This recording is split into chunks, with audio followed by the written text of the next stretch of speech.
दोस्तों, welcome to learning gateway. आज से हम लोग खान सर के द्वारा दिया गया जो बुक है उसका सॉल्यूशन कंप्लीट करने वाले हैं।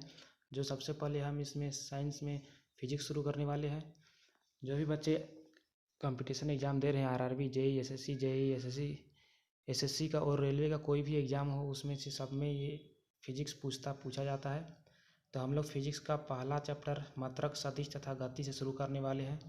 इसमें हम हर एक कॉन्सेप्ट को समझेंगे, उसके बाद क्वेश्चन को सॉल्व करेंगे। तो सबसे पहले हम अपना फर्स्ट क्वेश्चन शुरू करते हैं, जिसमें दिया गया है 5 और 20 मात्रक वाले दो सदिशों के परिणाम सदिश का न्यूनतम मान क्या होगा। इसमें बताया गया है कि सदिश के परिणामी सदिश का न्यूनतम मान, मतलब कि ये दोनों सदिश क्वांटिटी वेक्टर क्वांटिटी है। तो इसको बनाने से पहले हम इसका कॉन्सेप्ट को ज़रूर देखेंगे। देखिए, इसका कॉन्सेप्ट ये है कि जब भी दो सदिश को हम लोग उसका रिजल्ट या परिणाम निकालने का सूत्र जब भी हम निकालते हैं, उसका सूत्र ये है m1 + m2 + 2m1 m2 cos theta का अंडर रूट। इसमें थीटा होता है m1 और m2 जो भी मात्रक हमारा दिया हुआ है, जैसे यहाँ 5 और 20 मात्रक दिया हुआ है, उसका बीच का एंगल। देखिए, ये है मेरा m1 m2, इसका बीच का एंगल मान लीजिए ये मेरा m1 है और ये मेरा m2 है, इसका बीच का एंगल थीटा, और मेरा परिणाम निकलेगा यहाँ, ये मेरा परिणाम है। ठीक, तो इसका फॉर्मूला हम लोग जब भी निकालने बोलेगा परिणाम, हम यही फार्मूला को यूज करेंगे। याद रखिएगा दोस्तों, ये सिर्फ दो सदिश राशियों के लिए ही निकाला जाता है। अगर दो से ज़्यादा दिएगा तब फिर दूसरा फार्मूला यूज होगा। अभी फ़िलहाल हम जो क्वेश्चन में दिया गया है उसको देखते हैं। ठीक, तो यहाँ पे m1 m2 2m1 cos theta. अच्छा, थीटा का एंगल हम क्या रखेंगे यहाँ पे? तो थीटा का एंगल रखने के लिए हमको क्वेश्चन पढ़ना पड़ेगा। क्वेश्चन में दिया क्या है? देखिए, क्वेश्चन में दिया है सदिश का न्यूनतम मान होनी चाहिए, न्यूनतम मान होनी चाहिए। देखिए, यहाँ पे दिया है न्यूनतम मान होनी चाहिए। अच्छा, न्यूनतम मान होने के लिए क्या करना पड़ेगा? तो ये जो कोस थीटा है, कोस थीटा को हम लोग को न्यूनतम करना पड़ेगा। कोस थीटा कब न्यूनतम होगा? जब थीटा इक्वल टू 180 पे होता है न्यूनतम। ठीक, तो यहाँ पे हम लोग दोनों यहाँ देखें केस 1, परिणाम का मान जब न्यूनतम पूछेगा तो theta equal to 180 degree put करना है। परिणाम का मान जब अधिकतम पूछेगा तो theta equal to 0 degree put करना है। ठीक, तो प्रश्न में हमें दिया गया है कि परिणाम का मान न्यूनतम है, मतलब कि हम theta equal to 180 degree put करेंगे। तो देखिए, अगर दोनों के बीच का एंगल 180 डिग्री हो गया, परिणाम में फॉर्मूला में पुट करते हैं m1 m2 + 2m1 m cos theta. यहाँ m1 का स्क्वायर 5 स्क्वायर प्लस 20 का स्क्वायर प्लस 2 × 5 × 20 × 1 cos 180 डिग्री। यहाँ पे जब 5 25 400 और सब मल्टीप्लाई करेंगे तो -200 होगा। माइनस क्यों आएगा दोस्तों? क्योंकि यहाँ पे cos थीटा का वैल्यू -1, इसलिए यहाँ पे माइनस आया है। ठीक, तो इसका मात्रक 225 जो को 15 का स्क्वायर रूट होता है। 25 25 का 15, 225 का स्क्वायर रूट 15। तो आंसर मेरा 4 आ जाएगा। Right answer 4। देखिए, यहाँ ऑप्शन कौन सा है? ऑप्शन मेरा, देखिए ऑप्शन मेरा 4, यहाँ पे ऑप्शन 4 आ गया। अब नेक्स्ट क्वेश्चन देखते हैं। ये क्वेश्चन सब एग्जाम के लिए बहुत इंपॉर्टेंट है। देखिए, नेक्स्ट क्वेश्चन में दिया हुआ है कि विराम की स्थिति से प्रारंभ कर एक वस्तु 2 मीटर पर सेकेंड स्क्वायर के त्वरण से गमन करती है, 5 सेकेंड में तय की गई दूरी क्या होगी। देखिए दोस्तों, इसमें एक कॉन्सेप्ट है कि जब भी कोई वस्तु क्षैतिज दिशा में, मतलब कि हॉरिजॉन्टल दिशा में गमन करता है या फिर मूव करता है, तो गति का 3 सूत्र होता है। देखिए, यहाँ पे गति का 3 सूत्र लिखा हुआ है। s = ut + ½ at², v = u + at और v² = u² + 2as। ठीक, अब इन तीनों में देखते हैं कि आखिर ये तीनों सब है क्या चीज़। देखिए, s जो कि वस्तु के द्वारा तय की गई दूरी है, जिसका यूनिट मीटर में होगा हमेशा। यहाँ पे मीटर दिया हुआ है। देखिए, उसी तरह u वस्तु का प्रारंभिक वेग है, जिसका यूनिट मीटर पर सेकेंड में होता है। v वस्तु का अंतिम वेग है जिसका यूनिट मीटर पर सेकेंड स्क्वायर में होता है, मीटर पर सेकेंड होता है। एक्सलेरेशन वस्तु का त्वरण है जो यूनिट मीटर पर सेकेंड स्क्वायर में होता है। दोस्तों इसका यूनिट भी हमेशा याद रखिएगा, क्वेश्चन में पूछ सकता है कि इसका यूनिट क्या है, ठीक है। और एक बचा टाइम तो वस्तु के द्वारा लिया गया समय है, ठीक। अब प्रश्न पे देखते हैं। प्रश्न से हमें u बराबर 0 पुट करना है क्योंकि वह वस्तु विराम की स्थिति से प्रारंभ हुआ है। मीटर पर सेकेंड स्क्वायर देखिए त्वरण दिया हुआ है, a बराबर त्वरण t 5 सेकेंड दिया हुआ है और हमें दूरी पूछा है। तो वो 3 फार्मूला में जो ऊपर हम लोग ये देखे थे, ये इन तीनों फार्मूला में से वो फार्मूला यूज करेंगे जिसमें हमारा ये वैल्यू सब आता है। तो हम यहाँ पे s बराबर U T plus half A T square use करते हैं। देखिए तो u यहाँ पे 0 है, t 5 है, सारा वैल्यू पुट कर देने के बाद आंसर आ जाता है s बराबर 25 मीटर, मतलब वस्तु 5 सेकेंड में 25 मीटर की दूरी तय करेगा। तो इसका राइट आंसर हो जाएगा 25 मीटर, ठीक। चलिए ऑप्शन में देखते हैं। ऑप्शन देखिए यहाँ पे 10 मीटर, 30 मीटर, 25 मीटर और 5 मीटर। तो मेरा ऑप्शन हो जाएगा ये राइट आंसर 25 मीटर, ठीक है दोस्तों। नेक्स्ट क्वेश्चन देखते हैं। अगर आप सारा क्वेश्चन एक एक करके अगर आप पूरा बना लेते हैं कॉन्सेप्ट के साथ तो आपका ये फिजिक्स लगभग कंप्लीट हो जाएगा। चलिए नेक्स्ट क्वेश्चन देखते हैं। देखिए नेक्स्ट क्वेश्चन बोला है एक पिंड का द्रव्यमान 50 kg है तो उसके भार किसके निकटतम होगा। पहले सॉल्यूशन करने से पहले इसका कॉन्सेप्ट जानते हैं। कॉन्सेप्ट है कि देखिए सबसे पहला द्रव्यमान क्या है, द्रव्यमान का एसआई मात्रा केजी है, इसको एम से डिनोट करते हैं और यह एक अदिश राशि है, इसको ध्यान रखिएगा। भार इसको एम से डिनोट करते हैं और यह एक सदिश राशि है। इसका मात्रक हमेशा न्यूटन में होता है जो कि एन दिया हुआ है, इसका मात्रक न्यूटन में, ठीक है दोस्तों। चलिए आगे देखते हैं। अब देखिए यहाँ पे भार इक्वल टू द्रव्यमान इंटू जी या फिर द्रव्यमान बराबर भार इंटू जी डिवाइड बाई जी। जो भी आपको पूछा है वो आप सूटेबल फार्मूला से यूज़ कर लीजिए। कभी जैसे इस क्वेश्चन में भार पूछा था ये वाला, तो हम इसका यूज़ फार्मूला करेंगे, ये फार्मूला यूज़ करेंगे। अगर किसी क्वेश्चन में हमें द्रव्यमान पूछ देगा तो हम द्रव्यमान के लिए ये फार्मूला यूज़ करेंगे, ठीक।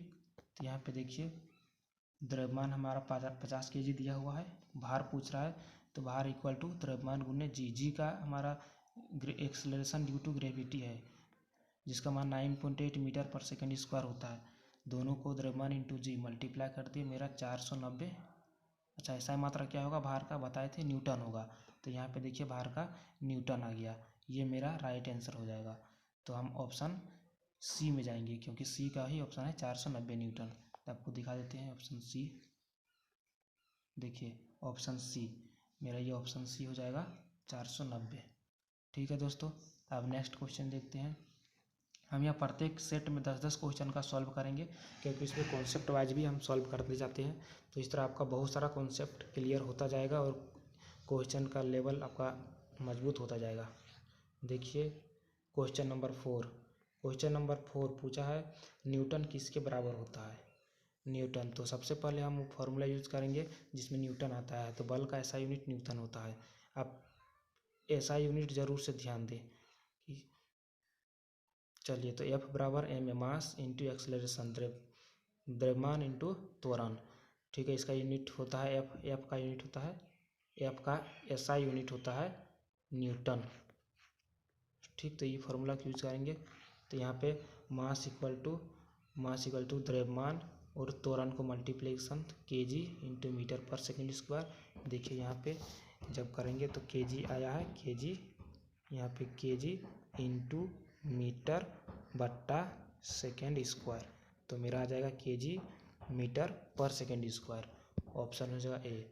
यहाँ पे कॉन्सेप्ट यही था कि न्यूटन के दूसरे नियम के अनुसार जो F बराबर एम ए होता है उससे निकालना पड़ता है, ठीक। अगला क्वेश्चन आते हैं। यहाँ पे सारा PDF बना लिए हैं दोस्तों, यहाँ पे PDF के माध्यम से आपको बताएंगे।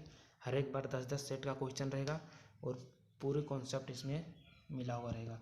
यहाँ पर किसी पिंड पर 3 समानांतर बल एक ही समतल में कार्य कर रहे हैं। इन बलों का मान 1 न्यूटन, 4 न्यूटन, 7 न्यूटन और उनके बल बाहु का मतलब होता है जो ये बल के साथ डिस्टेंस है वो भुजा बल बाहु 2 मीटर, 3 मीटर, 5 मीटर है। तो प्रथम 2 बल को दक्षिणावर्त दिशा में तथा तीसरा बल वामावर्त दिशा में घुमा रहे हैं। पिंड पर कार्य करने वाला आघूर्ण कितना होगा? चलिए इसका क्वेश्चन का सलूशन करते हैं। देखिए कॉन्सेप्ट पहले समझ लीजिए, कॉन्सेप्ट क्या है। जो आघूर्णन होता है उसको इंग्लिश में टॉर्क बोलते हैं। टॉर्क बराबर होता है फोर्स इनटू डिस्प्लेसमेंट। ठीक, तो यही है बल आघूर्णन। तो देखिए F इंटू डी, कभी भी बल का मतलब टॉर्क पूछेगा तो टॉर्क का हमेशा फॉर्मूला यही वाला यूज करेंगे, F इंटू डी। इसका ऐसा मात्रा क्या होता है टॉर्क का? तो फोर्स का होता है न्यूटन और डिस्प्लेसमेंट इसका होता है मीटर। तो इसका ऐसा यूनिट हो जाएगा न्यूटन मीटर। चलिए तो अच्छा, प्रश्न में 2 दिशा दिया गया है। ठीक है, देखिए यहाँ प्रश्न में 2 दिशा दिया गया है, 2 दिशा। इसीलिए फिजिक्स का जब भी क्वेश्चन बनाएंगे और अगर दिशा का बात होता है तो अगर 2 दिशा है तो एक को हम पॉजिटिव लेंगे, पॉजिटिव, और दूसरे को नेगेटिव लेंगे, उसके बाद चलेंगे। क्योंकि ये जो टॉर्क है एक सदिश राशि है, जो टॉर्क है यह सदिश राशि है, सदिश राशि है। ठीक, तो चलिए देखते हैं। देखिए तो हम दक्षिणावर्त दिशा को हम माने हैं कि पॉजिटिव है और वाम दिशा को नेगेटिव। आप इसको भी पॉजिटिव को दक्षिणावर्त को नेगेटिव ले सकते हैं और वामावर्त को पॉजिटिव ले सकते हैं, कोई दिक्कत नहीं है। देखिए आघूर्ण का फॉर्मूला होता है F1D1 plus F2D2 plus F3D3। ठीक, तो फोर्स इंटू डिस्प्लेसमेंट दिया हुआ है 1 इंटू 2, 4 इंटू 3, 7 इंटू 5। ठीक, साइन अपने हिसाब से ले लिए हैं।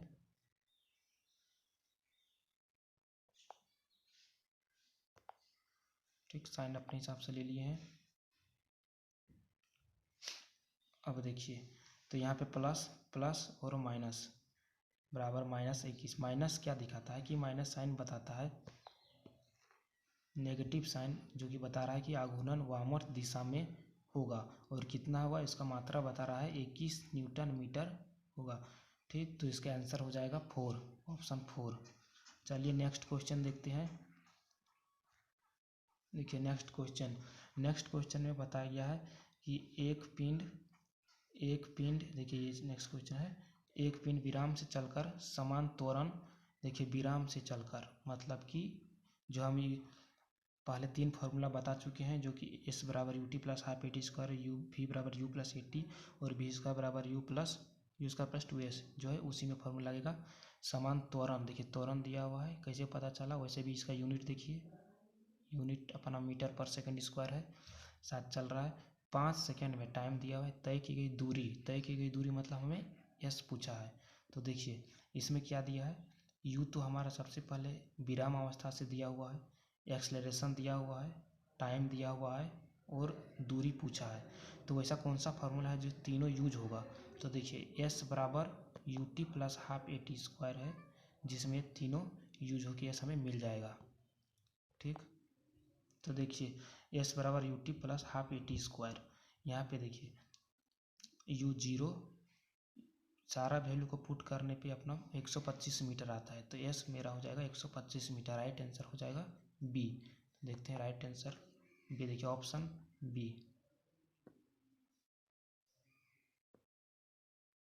ये हो जाएगा राइट आंसर। ठीक, तो दोस्तों इसमें कॉन्सेप्ट क्या था? वही जो कॉन्सेप्ट आपको बताया था कि कोई भी वस्तु अगर क्षैतिज दिशा में गमन कर रहा है तो हमेशा उसका गति का इक्वेशन यही 3 इक्वेशन होगा, S बराबर UT plus half AT square और जो बाकी 2 इक्वेशन था। ठीक है, आप इस इक्वेशन को याद कर लीजिए, क्योंकि कभी भी कुछ भी दे सकता है, दूरी की इक्वेशन से आप उसी में सॉल्व हो जाएगा। तो चलिए नेक्स्ट क्वेश्चन देते हैं, क्वेश्चन नंबर 7। देखिए क्वेश्चन नंबर 7 पूछ रहा है कि एक पिंड x त्रिज्या के वृत्ताकार पथ पर आधा चक्कर पूरा करता है, पिंड द्वारा तय की गई दूरी और विस्थापन क्रमशः क्या होगा? देखिए यहाँ पे एक दूरी पूछा है, एक विस्थापन पूछा है। ठीक, तो सबसे पहले हम इसका कॉन्सेप्ट देखते हैं। देखिए, दूरी दूरी किसी वस्तु के द्वारा तय की गई कुल दूरी, इसको याद रखिएगा, कुल दूरी। और एक विस्थापन, सीधी रेखा की लंबाई वस्तु के शुरुआत बिंदु तथा अंतिम बिंदु तक के बीच की दूरी होता है। जैसे कि हम ग्राफ में देखते हैं। देखिए, अगर एक बिंदु ए है और एक बिंदु बी है, तो ये जो दूरी रेड पेन से दिखा हुआ है, देखिए रेड पेन से हम आपको रेड से दिखाते हैं। रेड से जो दिया है पूरा, ये पूरा दूरी यहाँ से लेके यहाँ तक, ये हो जाएगा मेरा दूरी। अच्छा, विस्थापन क्या होगा? तो देखिए, विस्थापन के लिए ये जो सीधी रेखा दी है फाइनल से इनिशियल पॉइंट तक, देखिए ये जो सीधी रेखा होगा इस पॉइंट से इस पॉइंट तक, ये मेरा हो जाएगा विस्थापन।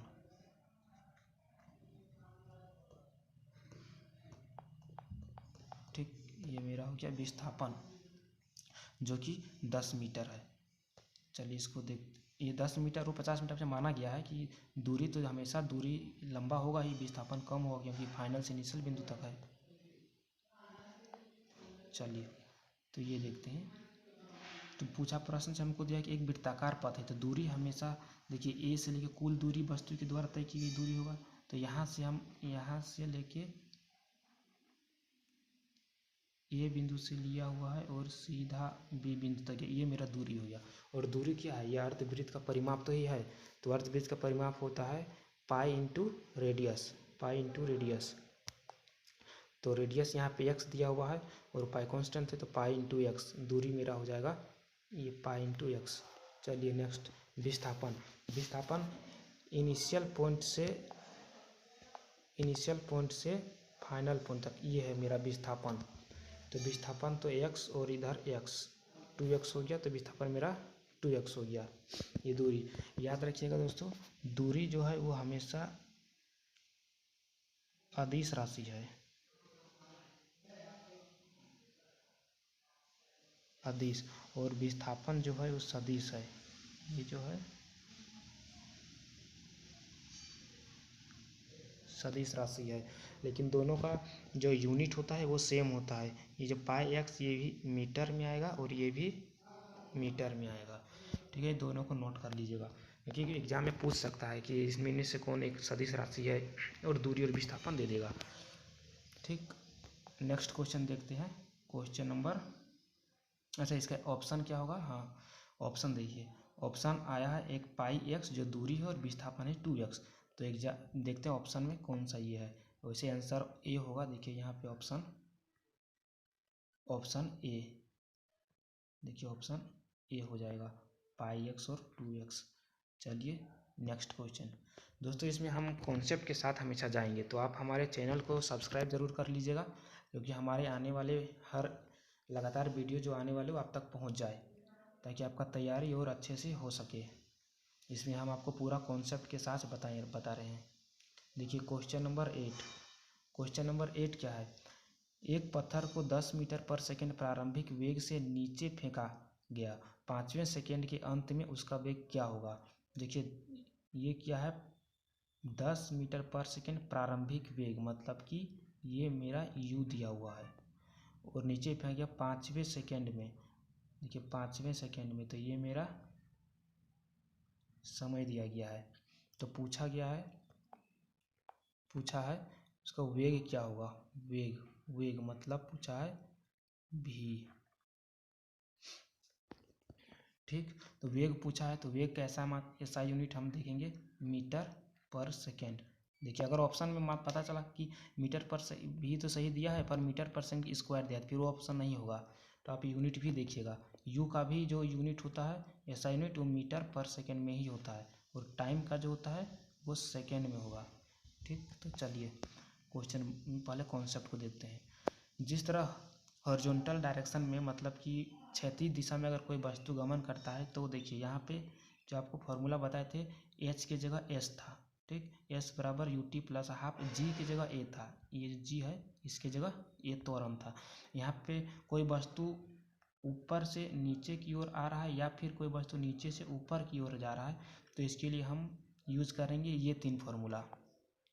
ठीक, ये 3 फार्मूला यूज करेंगे, ये तीनों। जहाँ पे देखिए plus minus plus U T plus minus half G T. अच्छा, प्लस और माइनस कब होगा?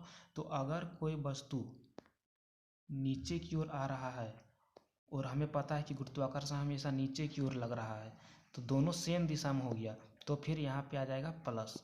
अच्छा, अगर कोई वस्तु ऊपर की ओर जा रहा है और गुरुत्वाकर्षण तो ऊपर लग नहीं सकता, गुरुत्वाकर्षण हमेशा नीचे लगता है, तो गुरुत्वाकर्षण नीचे, ये देखिए दिशा अलग अलग हो गया, इसलिए हम यहाँ पे माइनस का यूज करेंगे। हम क्वेश्चन के अनुसार पढ़ेंगे कि वस्तु किस डायरेक्शन पे जा रहा है।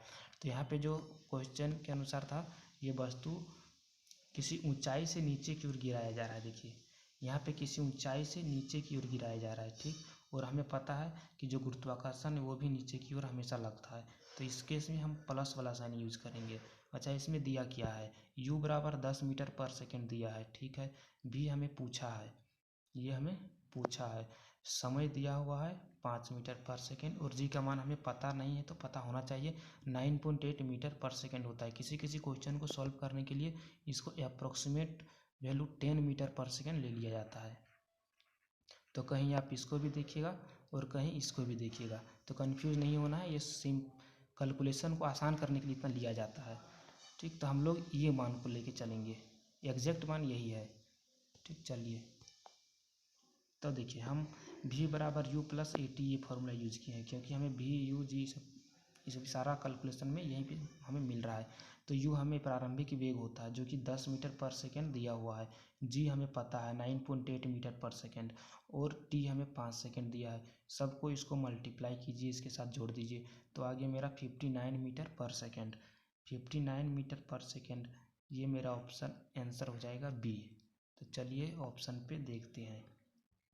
देखिए ऑप्शन यहाँ पे आ गया है बी, बी हो जाएगा आंसर, राइट आंसर, ठीक है। दोस्तों यहाँ पे जितना कॉन्सेप्ट दे रहे हैं उसको कम से कम आप कॉपी में नोट कर लीजिएगा, क्योंकि ये कॉन्सेप्ट बहुत मजबूत, बहुत पावरफुल है, क्योंकि कॉन्सेप्ट के बेसिस पे ही आप क्वेश्चन को अटेम्प्ट कर सकते हैं। ये केवल न्यूमेरिकल पार्ट है, आप थियोरेटिकल पार्ट भी अटेम्प्ट कर सकते हैं अगर आप कॉन्सेप्ट मालूम हो। तो आप एक काम कीजिएगा, कॉपी में एटलीस्ट कॉन्सेप्ट को लिख लीजिएगा, ठीक। चलिए अगले क्वेश्चन पे जाते हैं। देखिए अगला क्वेश्चन 9 नंबर का है। इसमें दिया है कि अगर 1 केजी के पिंड पर 1 न्यूटन का बल 1 सेकंड के लिए लगाया गया जाए तो पिंड द्वारा तय की गई दूरी क्या होगी, ठीक है। देखिए दोस्तों यहाँ पे मास दिया हुआ है, दोस्तों देखिए तो यहाँ पे 1 केजी दिया हुआ है, देखिए दिखा रहे हैं, ये मेरा 1 केजी दिया हुआ है, एफ दिया हुआ है, ये मेरा एम है, याद रखिएगा दोस्तों, ये एम है 1 केजी। ये 1 न्यूटन, न्यूटन किसका ऐसा न्यूटन होता है? फोर्स का, इसलिए एफ दिया हुआ है। 1 सेकेंड, ये सेकेंड दिया हुआ है, तो मतलब ये टी दिया हुआ है, और हमें एस निकालने बोला है, दूरी निकालने बोला है। तो दूरी का फार्मूला हम ये लगा रहे हैं, एस बराबर U T plus half A T square. बाकी में भी आप देख लीजिएगा चेक करके, अगर सारा वेरिएबल और अननोन पता चल जाता है तो उसका भी यूज कर सकते हैं, हम इसको लगाए हैं। तो यहाँ पे एक दिक्कत हो गई कि ए का वैल्यू क्या रखेंगे, ये तो हमें दिया नहीं है, तो ए निकालने के लिए हम फॉर्मूला यूज़ करेंगे न्यूटन्स का सेकेंड नियम, एफ बराबर एम ए। यहाँ से हम ए बराबर निकाल लिए हैं, ए बराबर एफ बाई एम। चलिए अब अगला हम देखते हैं प्रश्न से। प्रश्न में देखिए एक वस्तु दिया हुआ है एम मास का, जो कि 1 न्यूटन का बल इधर लग रहा है, और डिस्टेंस ही हमें पूछा है एस कितना, एस की दूरी, ठीक। तो एक्सेलरेशन हम निकाल रही हैं 1 मीटर पर सेकेंड एफ बाई एम से। चलिए तो यहाँ पे एस बराबर U T plus half A T को सारा वैल्यू को पुट कर दीजिए, यू 0 इंटू 1, यहाँ पे हाफ, ए की जगह 1, और टी के 1 का स्क्वायर, यहाँ पे 1 का स्क्वायर हो जाएगा और फिर 1 ही हो जाएगा। तो एस मेरा आ गया 0.5 मीटर सेकेंड, आंसर हो जाएगा 2 नंबर। देखिए आंसर कौन वाला हो जाएगा, 2, ये वाला। तो दोस्तों आप कॉन्सेप्ट को लिख लीजिएगा, कॉन्सेप्ट को मैं बार बार बोल रहा हूँ, कॉन्सेप्ट लिख लीजिएगा, क्योंकि कॉन्सेप्ट इज पावर। चलिए नेक्स्ट क्वेश्चन देखते हैं, और इस सेट का लास्ट नंबर का क्वेश्चन है। अगले वीडियो में 10 से 11 से 20 क्वेश्चन करेंगे। देखिए इसमें दिया है पृथ्वी पर स्थित एक बिंदु से एक पिंड की ऊपर की ओर 1000 मीटर पर सेकेंड के वेग से फेंका गया। अच्छा दोस्तों देखिए ये कौन सा मोशन है? वर्टिकल मोशन है ये मोशन। तो इसमें कौन सा फॉर्मूला लगाएंगे? गति का इक्वेशन के जिसमें जी और प्लस माइनस के साथ यूज हो रहा है वो इक्वेशन को लगाएंगे। ठीक, तो देखिए 1000 मीटर के ऊपर फेंक रहा, लौटते समय उस पिंड की उसी बिंदु पर, मतलब कि जिस बिंदु से फेंका गया है, जब ये वापस लौटेगा तो इसी बिंदु पर भी कितना होगा ये पूछ रहा है। ठीक, तो चलिए इसको सॉल्व करते हैं। देखिए डायग्राम भी, कॉन्सेप्ट तो इसका पहले ही हम बता चुके हैं कि कौन सा फार्मूला इसका यूज होने वाला है। कैसे पता लगाएंगे, तो ये वर्टिकल मोशन है तो जिसमें प्लस माइनस जी के साथ फार्मूला था उसको यूज करेंगे। अच्छा दोस्तों, यहाँ पे कौन सा इक्वेशन, देखिए शुरुआत तो हम यहाँ से कर रहे हैं, यहाँ से कोई भी वस्तु ऊपर गया, ठीक, तो केवल यहाँ से यहाँ तक के मोशन के लिए मेरा u ये यहाँ हो जाएगा और v यहाँ हो जाएगा।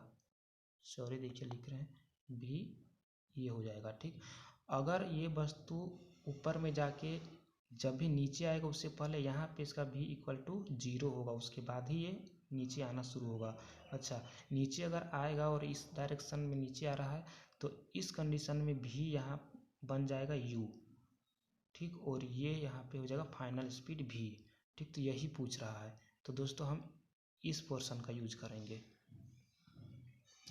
ठीक, तो देखिए यहाँ पे u हमारा दिया है 1000 मीटर पर सेकंड।